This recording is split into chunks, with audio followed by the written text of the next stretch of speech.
শীতকাল মানেই হরেক রকম সবজির বাহার। রোজ রোজ এটা চিন্তা করতে হয় না যে কোন দিন কোনটা বানাবো।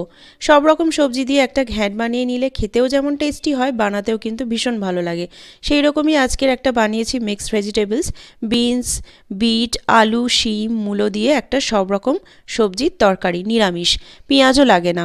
তো প্রথমেই তেলে 5 ফোড়ন, তেজপাতা, কাঁচা লঙ্কা দিয়ে সবজিগুলো একটু ভাজা ভাজা করে নিয়ে একটু নুন, হলুদ, এক চিমটে মতো আদা একটু গ্রেট করে নিয়েছিলাম, দিয়ে দিলাম জিরে গুঁড়ো, দিয়ে একটু ভালো করে নাড়িয়ে চাড়িয়ে জল দিয়ে দেবো। জলটা যেন সবজির তলায় থাকে, খুব বেশি ঝোল ঝোল কাদা কাদা হলে ভালো লাগবে না, একদম ড্রাই চচ্চড়ি হতে হবে। তারপরে সবজিগুলো সেদ্ধ হয়ে গেলে লাস্টে চিনির বদলে 2টো গুড়ের বাতাসা দিয়ে দেবো, একটু কড়াইশুঁটি ছিটিয়ে দেবো, আর লাস্টে একটু গাওয়া ঘি ছড়িয়ে দেবো। দিলেই কিন্তু আমার চচ্চড়িটা একদম রেডি।